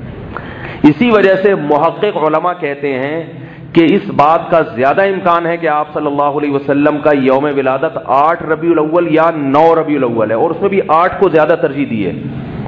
لیکن یہ بھی یقینی نہیں ہے. اس لیے یقینی نہیں ہے کہ صحابہ کرام نے آپ صلی اللہ علیہ وسلم کی ایک ایک چیز کو نوٹ کیا. آپ ہنستے تھے تو آپ کے دانت کتنے نظر آتے تھے, آپ صلی اللہ علیہ وسلم کھجور کیسے کھایا کرتے تھے, آپ صلی اللہ علیہ وسلم چلا کیسے کرتے تھے, آپ صلی اللہ علیہ وسلم بالوں کی مانگ کیسے نکالا کرتے تھے, آپ صلی اللہ علیہ وسلم کے سر میں کتنے بال سفید ہو گئے تھے. ایک ایک چیز نوٹ کی اور آگے امت کو بتائی. تو سوچئے کہ یوم ولادت اور یوم وفات نہ یا تو نوٹ نہیں کیا, نوٹ کیا تو آگے امت کو بتایا نہیں. یہ ہو نہیں سکتا کہ نوٹ نہ کیا ہو, یہ ممکن نہیں ہے. اس لیے کہ چلو ولادت میں تو کہہ سکتے ہیں نوٹ نہیں کیا, وفات کا دن تو معلوم ہونا چاہیے تھا نا. معلوم تھا مگر آگے نقل نہیں کیا تاکہ یہ امت برسیاں منانا نہ شروع کر دے, کیونکہ ولادت کے دن سے اور وفات کے دن سے کوئی شریعت کا حکم متعلق نہیں ہے. اس لیے صحابہ کرام نے نہ یوم ولادت کی تاریخ آگے امت کو بتائی اور نہ یوم وفات کی تاریخ امت کو بتائی, جان کر. جیسے حضرت عمر نے وہ صلح حدیبیہ میں جو درخت تھا نا وہ جب کٹوا دیا تو بعض جو کمزور ایمان والے لوگ تھے جو عشق کرتے تھے مگر عشق کا طریقہ نہیں آتا تھا, انہوں نے پھر ایک درخت بنایا اور اس کو نام دے دیا یہ صلح حدیبیہ والا درخت ہے. تو بالکل ایسے ہی ہے کہ صحابہ کرام نے یوم ولادت نہیں بتایا ہمیں, لیکن کیا نتیجہ نکلا کہ بدعتیوں نے کچھ تو کرنا تھا نا, کسی دن کو سیلیبریٹ تو کرنا ہے, منانا تو ہے, تو انہوں نے خود سے 12 تاریخ کو متعین کر کے منانا شروع کر دیا. جیسے عیسائی خود اس بات کا اعتراف کرتے ہیں کہ 25 دسمبر حضرت عیسیٰ کا یوم ولادت نہیں ہے, یہ عیسائی پادریوں نے اپنی کتابوں میں لکھا ہے, مگر دن تو منانا ہے نا انہوں نے. عمل سے تو ثابت نہیں کرتے کہ ہم عیسائی ہیں. عیسائیوں کی آج داڑیاں نہیں ہوتی, حضرت عیسیٰ علیہ السلام کی داڑھی تھی. حضرت عیسیٰ علیہ السلام زنا اور شراب کے خلاف دعوت لے کر آئے تھے. آج پورا امریکہ شراب بھی پی رہا ہے, زنا بھی کر رہا ہے. تو جو عملی تو کام کرنے کے تھے حضرت عیسیٰ کی تعلیمات میں وہ چھوڑ دیے, حضرت عیسیٰ کے یوم ولادت منانا شروع کر دیا. یہ سب ان لوگوں کے کام ہیں جو عمل میں کسی کو فالو نہیں کرتے مگر دن منا کے خوشیاں مناتے ہیں. عیسائیوں کے پاس بھی یوم ولادت محفوظ نہیں تھا حضرت عیسیٰ کا, انہوں نے بھی 25 دسمبر متعین کر کے اس کو منانا شروع کر دیا. اور کمال کی بات ہے عیسائیوں کی جو اصل عید تھی جو حضرت عیسیٰ دے کے گئے تھے اس کا کسی عیسائیوں کو بھی پتہ ہی نہیں ہے کہ وہ کون سی تھی. تو جس طرح سے ربیع الاول 12 تاریخ منائی جا رہی ہے, اس سے بھی ایسا معلوم ہوتا ہے کہ کچھ وقت کے بعد ان کو یہ پتہ ہی نہیں چلے گا کہ اصل عیدیں کہاں غائب ہو گئیں. اور جوش و خروش ان لوگوں میں عید الفطر اور عید الاضحیٰ میں اتنا نہیں ہوتا جتنا اس بنائی ہوئی عید میں ہوتا ہے. جو اصل عیدیں اسلام نے دی ہیں ان میں ایسا چراغا نہیں ہوتا, ان میں اس طرح نہیں ناچتے, مگر جو عید نہیں دی ان میں اتنا اس کو سیلیبریٹ کرتے ہیں کہ اصل عیدوں میں بھی ایسا نہیں ہوتا. تو یہ ساری باتیں اس بات کی علامت ہے میرے بھائی, اللہ تعالیٰ نے ہمیں جو دین دیا ہے. بعض لوگ کہتے ہیں کہ تم لوگ بھی تو حضرت عمر کا دن مناتے ہو اور فلاں کے دن مناتے ہو, تو جو مناتے ہیں بھائی ان سے پوچھو, ہم تو نہیں مناتے. ہم تو نہ حضرت عمر کا دن مناتے ہیں, نہ عثمان کا دن مناتے ہیں, نہ علی کا دن مناتے ہیں رضی اللہ عنہ, نہ حضرت حسین کا دن مناتے ہیں. ہم کہتے ہیں حضرت عمر کی تعلیمات کو فالو کرو, حضرت عثمان کو فالو کرو, حضرت حسین کو فالو کرو, حضرت علی کو فالو کرو, ان کے دن منانے کی ضرورت نہیں ہے. تو اس لیے اس بارے میں اپنا عقیدہ درست کریں. اور ایک بات یہ کہ دیکھو بھائی, یہ وقت ذرا مجھے بتائیں, یہ گھڑی تھوڑی آ گیا ہے, کیا ٹائم ہو رہا ہے؟ 35 ہو رہے ہیں. اب اس دن کیا ہوتا ہے کہ بہت سارے لوگ منانے کے مختلف اسٹائل ہیں لوگوں کے. کچھ تو بریک ڈانس پہ آ جاتے ہیں, نبی کی یاد میں ناچ رہے ہیں, باقاعدہ ڈانس ہو رہا ہے, اتنی بڑی بڑی داڑیاں اور پگڑیاں پہن کے ناچ رہے ہیں. کچھ رو رہے ہیں نبی کی یاد میں, ایسا رو رہے ہیں خاص طور پہ جب کیمرہ سامنے آتا ہے تو بہت زیادہ روتے ہیں, پھر وہ بہت زیادہ روتے ہیں. رونا دھونا یہ تنہائی میں اچھا لگتا ہے, مجمع میں رونا دھونا. ہمارے حضرت ایک شعر پڑھا کرتے تھے, اہل اللہ کی عادت کیا ہوتی ہے, دن گزارے ساز میں راتیں گزاری سوز میں, عمر بھر ہم دن میں بلبل شب میں پروانہ رہے. دن گزاری ساز میں, ساز کا مطلب خوش و خرم, راتیں سوز و گداز غم میں. یہ اہل اللہ کی عادت ہے, لوگوں کے سامنے مسکراتے چہروں سے اور تنہائیوں میں اللہ کے سامنے رونے والے. دن گزارے ساز میں، راتیں گزاری سوز میں، عمر بھر ہم دن میں بلبل کی طرح چہکتے ہیں خوش و خرم، شب میں پروانے کی طرح آگ کے گرد. جیسے پروانے کی صرف ایک چیز ہوتی ہے، آگ مل جائے جل جائے گا آگ میں. تو اہل اللہ کیا کرتے ہیں؟ تنہائیوں میں پروانے کی طرح اللہ کی ذات کے گرد گھومتے ہیں. وہ جو مجمع میں زیادہ رو رہا ہے تنہائیوں میں نہیں روتا، وہ فراڈی ہے، 2 نمبر ہے. آ رہی ہے بات سمجھ گئے نا کون مراد ہے؟ مجمع میں. اور یاد رکھو جو تنہائی میں ذکر نہیں کرتا، مجمع میں بیٹھ کے چیختا رہتا ہے ذکر اللہ، وہ بھی بدعتی ہے. حضرت عبداللہ ابن عباس رضی اللہ تعالی عنہ نے آخری عمر میں کچھ لوگوں کو مسجد میں زور سے ذکر کرتے ہوئے سنا. جتھا بنا کے بیٹھے ہوئے تھے، ذکر کر رہے تھے، ہوا لگے ہوئے تھے. حضرت عبداللہ بن عباس نابینا ہو گئے تھے. فرمائے کس کی آوازیں آ رہی ہیں؟ کہا ذکر کر رہے ہیں کچھ لوگ. خادم سے کہا پتھر اٹھا کے دو، اٹھا کے مارا ان کو. بولا ابھی رسول اللہ صلی اللہ علیہ وسلم کا انتقال ہوا ہے اور انہوں نے یہ بدعتیں شروع کر دی، ہم نے نبی کے وقت میں یہ بدعت نہیں دیکھی. اسپیکر آن کر کے ذکر ہو رہے ہیں. بھئی اللہ کو یاد کر رہے ہو، یہ پبلک کو پریشان کر رہے ہو. اللہ کو یاد کرو، تنہائی میں بیٹھ کے اللہ کا ذکر کرو. مسجد کے کونے میں بیٹھ جاؤ، جتنا مرضی ذکر کرنا ہے کرو، کس نے منع کیا؟ آج بعض مسجدوں میں کیا ہوتا ہے کہ وہ خاص طور پہ رمضان کی آخری راتوں میں وہ سارے جتھے بنا کے پورے محلے والے بیٹھے تھے، ہو ہا ذکر ہو رہے ہیں. کیا ہے یہ کون سا طریقہ ہے ذکر کا؟ بھائی کوئی غیر مسلم یہ منظر دیکھ کے اسلام قبول کرے گا؟ دیکھو نماز کو دیکھ کے بہت سے غیر مسلموں نے اسلام قبول کیا، اتنی خوبصورت عبادت ہے.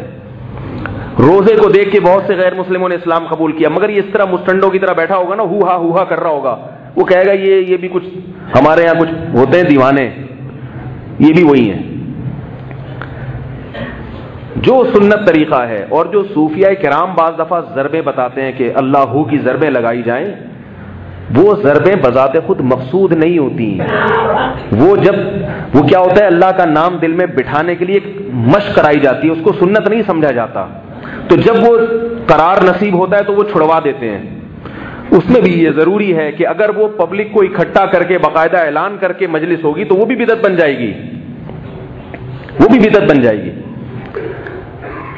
ایک صاحب میرے پاس آئے رمضان میں کہ میں اپنی مسجد میں خانقاہ کھول رہا ہوں. میں نے کہا جی ماشاءاللہ آپ کو خلافت ملی، ہاں فلاں سے کے لیے اچھی بات. میں نے کہا کیا کریں گے؟ کہہ رہے میں اس طرح لوگوں کو جمع کر کے ذکر کرواؤں گا. میں نے کہا رہنے دو بھائی، آپ کو اللہ کا واسطہ. ہوا کا لوگوں کو بڑا شوق ہے، پوری پبلک اکٹھی ہو جائے گی. دکانداری نہ چلاؤ، لوگوں کی اصلاح کرو بھائی. خیر وہ واقعی نیک آدمی تھے تو میرے مشورے پر انہوں نے عمل کیا. تو پوچھنے آ گئے نا پہلے کہ احتیاطاً میں کوئی ایسا کام نہ کروں جو شریعت کے خلاف چل جائے. اس لیے میرے بھائی اللہ کے نبی حضرت عبداللہ ابن عباس رضی اللہ تعالی عنہ نے لوگوں کو ذکر نہیں کرنے دیا. اب کوئی یہ کہے کہ دیکھو لوگوں کو ذکر سے روک رہے ہیں، یہ ذکر سے نہیں روک رہے، اس طریقے سے ذکر سے روک رہے ہیں. میں نے ایک بیان میں کہا کہ جو عاملوں کے پاس جا کے ذکر کرتے ہیں نا، وہ دماغی توازن خراب ہو جاتا ہے ان کا تھوڑے دنوں میں. تو میرے خلاف کمنٹس آئے فیس بک پہ کہ یہ لوگوں کو ذکر سے روک رہا ہے، اور یہ اس نے دعویٰ کیا کہ ذکر کرنے سے انسان پاگل ہو جاتا ہے. حالانکہ قرآن میں تو جگہ جگہ ذکر کرنے کا حکم ہے، قرآن میں جگہ جگہ ذکر کرنے کا حکم ہے، مگر قرآن میں یہ کہیں نہیں کہا کہ جب یہ جو ہم ذکر کا حکم دے رہے ہیں اس کے لیے فلاں پیر صاحب کے پاس جاؤ اور ان کی مجلس میں بیٹھ کے یوں سر ہلاؤ اور جتھے بنا کے کرو. یہ کہاں لکھا ہے قرآن میں؟ اور فلاں کے مشورے پہ کرو، یہ کہاں لکھا ہے قرآن میں بھائی؟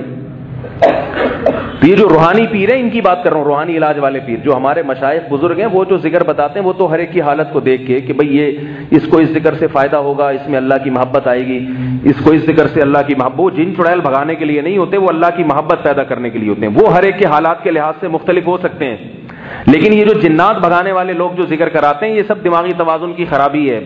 اور یاد رکھو کسی کے قبضے میں جن نہیں ہوتا، یہ فلسفہ ہی غلط ہے. جنات کو قبضے میں کرنا ممکن نہیں ہے، جنات نے ان عاملوں کو قبضے میں کیا ہوا ہوتا ہے. یہ بات قرآن سے ثابت ہے. یہ میرا موضوع نہیں ہے، میں پھر کسی اور وقت بتاؤں گا انشاءاللہ اس پر. یہ جو لوگ کہتے ہیں نا انہوں نے جنات 10,000 جنات قابو میں، یہ جھوٹ بول رہا ہے، بکواس کر رہا ہے، الو بنا رہا ہے آپ کو. ایک جن بھی اس نے قابو میں نہیں کیا ہوا. اور یہ جو لوگوں کو کہتا ہے نا تم نام بتاؤ، اپنی ماں کا نام بتاؤ، پھر یوں استخارے لڑاتا ہے، پھر کہتا ہے وہ فلاں پہ یہ کسی کے باپ کو بھی پتہ نہیں چلتا کہ کسی کی ماں کا نام سے اور باپ کے نام سے کہ کس پر کتنے جنات ہیں. ڈاکٹر آپ کی بیماری بتا سکتا ہے آپ کے نام اور آپ کے ابا کے نام سے؟ یہ بڑے بے غیرت ہوتے ہیں, بے شرم ہوتے ہیں, انہوں نے پہلے سے اس مریض سے تعلقات ہوتے ہیں, ان کو پتا ہوتا ہے وہ کیا کر رہا ہے, تو وہ آپ کو بیوقوف بنا دیتے ہیں اس کے بارے میں. کسی کو نہیں پتا چلتا کہ کس کی اماں کا نام کیا ہے. میرے پاس لوگ بھیجتے ہیں میری امی کا نام, میرے چاچے کا نام, میرے ماں. میں نے کہا پتہ نہیں کیوں اپنے چاچے پورے خاندان کا نام کہہ رہے, آپ بتا دیں ہم پہ کس نے کیا کیا ہے. بھائی تو اپنے چاچے کا نام مجھے کیوں بتا رہا ہے, ماموں کا نام مجھے کیوں بتا رہا ہے؟ کہہ رہے آپ بتا دیں. میں نے کہا کوئی بھی نہیں بتا سکتا کس نے کیا کیا ہوا ہے. تو یہ جھوٹ ہے, لوگوں کو الو بنانے کی باتیں ہیں. بھائی اپنے آپ کو بچاؤ ان بے وقوفوں سے. یہ اپنی بیوی کے بارے میں نہیں بتا سکتے کہ وہ اس وقت کہاں ہیں. ان کی بیویاں گھروں سے بھاگتی ہیں, ان کو تھوڑی پتا ہوتا ہے. جن کی بیویاں بھاگی ہوئی ہیں وہ ان کے پاس جا رہے ہیں کہ میری بیوی کہاں بھاگ کے گئی ہے, ذرا کچھ نکالو. یہ نہیں پوچھتے کہ تیری جو بھاگی ہوئی ہے وہ پکڑائی میں آئی ہے اب تک. بعض دفعہ ان کی باتیں سچ نکل جاتی ہیں, اس سے لوگ دھوکے میں آتے ہیں. یاد رکھو جو عامل کہے نا تمہاری بیوی فلاں جگہ ہے, سمجھ لو کہ یہ اس نے عمل سے نہیں بتایا, اس کے تمہاری بیوی سے تعلقات ہیں, اس کو پتا ہے کہ وہ وہاں بیٹھی ہوئی ہے وہ, یا کسی ایسی عورت سے تعلقات ہیں جو آپ کی بیوی پہ نظر رکھی ہوئی ہے, اس نے پہلے اس کو انفارم کر دیا کہ وہ بھاگنے والی ہے, لہذا جب یہ بندہ آئے گا تو اس کو بتا دینا. جب تم سچ بتاؤ گے یہ تم پر اور اعتماد کر کے تمہارے ہاتھ پاؤں چومنا شروع کر دے گا. سب فراڈ ہے. اور بار بار بتا دوں, یہ روحانی والے چاہے دیوبندی ہوں, چاہے بریلوی ہوں, چاہے اہل حدیث ہوں, چاہے کسی بڑے بزرگ کے خلیفہ ہوں, یہ سارے فراڈی ہیں, سارے فراڈی ہیں. اس لیے مجھے یہ نہ کہا کرو کہ وہ فلاں ادارے کے مفتی ہیں, وہ فلاں ادارے میں بزرگ ہیں, آپ ان کو کہہ رہے ہو. سب ایک جیسے ہیں. روحانی علاج کے نام پہ جتنے رسالے نکل رہے ہیں سب ٹوپی ڈرامہ ہے, کوئی حقیقت نہیں ہے ان کی. اور یاد رکھو بڑے بڑے مفتی ہیں جو لوگوں کو الو بنا رہے ہیں, وہ مفتی ہیں نہیں, نام کے ساتھ مفتی لگا لیا انہوں کے. مفتی کے پاس اتنا ٹائم کہاں ہوتا ہے. میرے پاس کل ایک صاحب آئے کہ سروائیکل پین ہے اور یوں بہت دنوں سے, تو ہمارے قریب میں ایک عامل صاحب ہیں, آج کل وہ مفتی بھی ہیں, وہ بہت دم درود کر رہے ہیں. انہوں نے میرا بنیان سونگ کے بتایا کہ آپ پر کسی نے کچھ کیا ہوا ہے. میں نے کہا کسی کے پجامے اور بنیان سے جنات کا کوئی تعلق؟ بولو بھائی, کسی کے پجامے سے اور بنیان سے نہیں پتا چلتا کہ کس پر کیا جن ہے. یہ جھوٹ بکواس کر رہا ہے. کہہ رہے نہیں آپ اتنے بڑے بزرگ کو ایسا. میں نے کہا وہ بزرگ نہیں ہے, الو کا پٹھا ہے. اور کتنی گالیاں دلواؤ گے مجھ سے بھائی, جھوٹ بول رہا ہے. کیا کروں, افسوس اس پر ہوتا ہے کہ بیڑا غرق کر دیا انہوں لوگوں کا, اور میرے بیان سن کے پھر جا رہا ہوتا ہے اس کے پاس. کہہ رہے نہیں میں نے 6 آدمیوں کو دکھایا, سب نے کہا ہے, سب نے جھوٹ بولا ہے, کوئی کچھ نہیں. اگر ہے جن تو آیت الکرسی پڑھو, خود پڑھ لو, امام صاحب سے پڑھوا کے دم کروا لو کسی بھی, وہی فائدہ ہوگا. ان کے پاس کچھ بھی نہیں ہے. بعض یہ کہتے ہیں کہ قرآن سے ہم علاج کر رہے ہیں, وہ بھی جھوٹ بولتے ہیں. قرآن کے نام پہ سیڑھیاں چل رہی ہیں, وہ بھی جھوٹ ہے. قرآن سے وہ جادو کر رہے ہیں حقیقت میں. یاد رکھو جیسے قرآن سے جادو اترتا ہے, قرآن سے جادو چڑھتا بھی ہے. قرآن کی سیڑھی آئی بھی ہے, کیونکہ سادگی نے لوگوں کو بہت الو بنایا ہوا ہے. اور کہتے ہیں تبلیغ کے بہت بڑے کوئی اکابر ہیں, یہ تبلیغ والے یہ کام نہیں کرتے. اور اگر تبلیغ کے کوئی اکابر ہیں تو خدا کی قسم وہ بھی فراڈی ہے, وہ بھی فراڈی ہے. تبلیغ والوں کو اس نے بیوقوف بنا کے وہاں تک پہنچ گیا. وہ کیا ہے, قرآن کی سیڑھیاں تقسیم کی ہوئی ہیں کہ جناب وہ یہ آیتیں اتنی دفعہ سنیں گے تو جن اترے گا. حالانکہ اس سے کیا ہو رہا ہے کہ جب آپ ایک دماغ میں تصور رکھ کے 1-1.5 گھنٹے تک وہ سنتے ہو تو آپ پہ اثرات ہونا شروع ہو جاتے ہیں, الٹیاں ہوتی ہیں. وہ الٹیاں ہونا آپ اس کی علامت ہے کہ آپ پہ جادو چڑھ رہا ہے. وہ بیچارہ مریض سمجھ رہا ہوتا ہے کہ مجھ پہ جادو اتر رہا ہے. تو سب الو بنانے والی باتیں ہیں, کسی کو نہیں مانا کرو. کوئی کرتا ہے نا یہ بنیان دیکھ کے, پجامے دیکھ کے بتا رہے میرے پاس لے کر آؤ, تو بچاؤ اپنے آپ کو ان چیزوں سے. اللہ اس کے رسول صلی اللہ علیہ وسلم کی اطاعت کرو, فرما برداری کرو. نبی صلی اللہ علیہ وسلم پر جب جادو ہوا تھا اللہ نے سورہ فلق سورہ ناس اسی لیے نازل کی تاکہ آپ کی امت کو یہ تحفہ ملے اور کسی پلیتے کے پاس جانے کی ضرورت نہ پڑے تمہیں. یہ آیت الکرسی پڑھو, قل اللہ پڑھو, یہ اپنے اوپر دم کرو اور کسی کے پاس جانے کی ضرورت نہیں ہے. جب ان چیزوں کو چھوڑو گے اللہ اس کے رسول کی اطاعت کو, تو اللہ تمہیں پھر ان لوگوں میں الجھائے گا. وہ شیطان تمہیں ان چیزوں میں ڈالے گا. پھر بات کو ختم کرتا ہوں. یہ جب عاملوں کا نام آتا ہے تو میرا دماغ پھر, کیونکہ میں اپنے رشتہ داروں کو دیکھ رہا ہوں, وہ جا رہے ہیں, سگے چاچے سگے ماموں جا رہے ہیں. ایک دن میرے سگے رشتہ دار نے کہا, بہت قریبی ہیں, ممکن ہے بیان سنے تو غصہ ہو اس لیے نام نہیں لے رہا ان کا. انہوں نے کہا وہ آپ کے فلانے قریبی بزرگ نے فلانے کی جن کے ذریعے آپریشن کروا کے پتھری نکالی. میں نے کہا نہیں نکالی, جھوٹ بول رہا ہے وہ. جن کے ذریعے کسی کے گردے کی پتھری نکالنا کسی کے باپ میں دم نہیں ہے، خدا کی قسم، آپریشن کرنا جن کے ذریعے۔ وہ کہہ رہے ہیں جنات تو کر سکتے، میں نے کہا کر سکتے ہیں، اس کے مشورے پہ نہیں کر سکتے۔ میں نے کہا یہ میرا موبائل پروفائل پر ہے، اس کو بولو جنات کے ذریعے اس کو سائلنٹ پہ کر دے، یہاں پہ میں بیٹھا ہوا ہوں، نہیں کر کے دکھا سکتا۔ جو جن موبائل کو سائلنٹ پہ نہ کر سکے وہ آپریشن کہاں سے کرے گا؟ ڈاکٹر بننے کے لیے تو بہت بڑا انجینئر ہونا چاہیے۔ اور یاد رکھو یہ جو واقعات ہوتے ہیں نا، یوں کر دیے، یہ سب شعبدے ہوتے ہیں، نظر کے دھوکے ہوتے ہیں۔ نظر کا دھوکہ ایک باقاعدہ فن ہے، یہ سیکھا جاتا ہے۔ دیکھ نہیں رہے یوٹیوب پہ آج کل کیسے میجک شو آ رہے ہیں، جناب اس سے رومال سے کبوتر بنا کے نکال دیتا ہے، تو وہ نظر کا دھوکہ ہوتا ہے۔ تو ان کے پاس بھی نظر کے مسمرزم ہوتا ہے، نظر کے دھوکے ہوتے ہیں۔ بعض دفعہ یہ بتا دیتے ہیں آپ کی جیب میں کیا ہے، بعض دفعہ بتا دیتے ہیں، دماغ پڑھ لیتے ہیں بعض دفعہ مسمرزم کر کے، لیکن اس سے کچھ بھی نہیں ہوتا۔ بتا دیا تو کیا ہے جیب میں، دیکھ کے بتا دو جیب میں کیا ہے۔ اس سے نہ اس کو کوئی آپ کی بگڑی بنا سکے گا، یہ نہ آپ کا کوئی نقصان پہنچا سکے گا۔ اور ان لوگوں کا بزرگی سے کوئی تعلق نہیں ہوتا، یہ بزرگ بن کے بیٹھے ہوئے ہوتے ہیں الو بنانے کے لیے لوگوں کو۔ چیخ چیخ کے تھک گئے، مگر اپنے مولویوں کی سمجھ میں نہیں آ رہا باقیوں۔ پھر کوئی دیکھتا ہوں کوئی بہت بڑے مولوی صاحب جا کے کسی فراڈی سے بیعت ہو جاتے ہیں، جا کے دارالعلوم کورنگی کے مفتی، جامعۃ الرشید کے استاذ، وہ ایسے روحانی عاملوں کے ہاتھ سے بیعت ہیں۔ حالانکہ دارالعلوم ہمارے نظر میں قابل احترام ادارہ ہے، ان کے علماء ہمارے اکابر ہیں، مگر وہ عالم بھی اگر کسی فراڈی کے ہاتھ پہ، روحانی کے ہاتھ سے بیعت ہوگا تو یاد رکھو میں پھر بھی اس روحانی کو نہیں مانگوں گا۔ میں کہوں گا کہ یہ روحانی اتنا بڑا فراڈی ہے کہ اس نے ایسی چال چلی ہے کہ اس نے اتنے بڑے عالم کو بیوقوف بنا دیا۔ ایک صاحب میرے پاس آئے، بس آخری بات کر کے بیان ختم کرتا ہوں، کہنے لگے کہ یہ جو ہے نا وہ فلانا عامل جس کو آپ فراڈی کہتے ہیں اس کے ہاتھ پہ تو شیخ الحدیث بیعت ہیں۔ میں نے کہا اس شیخ الحدیث کے بیعت ہونے سے میں یہ نہیں کہوں گا کہ وہ فراڈی نہیں ہے، میں یہ کہوں گا وہ اتنا بڑا فراڈی ہے کہ اس نے شیخ الحدیث کو بھی بیوقوف بنا دیا۔ یہ فارمولہ یاد رہے گا، جب کسی بڑے بزرگ کو دیکھو نا اس روحانی کے ہاتھ میں بیعت ہو رہا ہے، جو تمہیں بیٹھ کے ذکر کرا رہا ہے اور کہہ رہا ہے اس سے تمہارے جنہ اور سارے مسائل حل ہو جائیں گے، جو تمہیں ذکر کرا رہا ہے نا اللہ کی محبت پیدا کرانے کے لیے، بس وہ تو اللہ والا ہے۔ اور جو تمہیں کرانا نا یہ میرے سامنے بیٹھ کے یہ گھما لے، اس سے تیری بیٹی کی شادی ہو جائے گی، تو اس کی محفل میں اگر کوئی بہت بڑا شیخ الحدیث بیٹھ رہا ہے تو اس روحانی پیر سے پھر بھی متاثر ہونے کی ضرورت نہیں ہے۔ بولو یہ اتنا بڑا فنکار ہے کہ اس نے اتنے بڑے بزرگ کو بھی بیوقوف بنا دیا۔ بزرگی الگ چیز ہے، حماقت الگ چیز ہے۔ بعض نیک ہوتے ہیں مگر احمق ہوتے ہیں، اور بعض نیک نہیں ہوتے مگر عقل مند ہوتے ہیں۔ اس پر ایک واقعہ بھی سناؤں گا۔ ایک بہت بڑے عامل نے ایک ایسے آدمی کو جو اپنے آپ کو نیک بھی نہیں کہتا، اس کو بیوقوف بنانے کی کوشش کی، اس نے پکڑ لیا اس کو کہ تو الو بنا رہے ہیں ہمیں، اور جو بزرگ بیٹھے ہوئے تھے وہ بن گئے۔ دماغ کی صلاحیت ایک الگ چیز ہے، نیکی ایک الگ چیز ہے۔ ہر ذہین نیک نہیں ہوتا، اور ہر جو ہے نا بیوقوف، ہر گناہگار بیوقوف نہیں ہوتا۔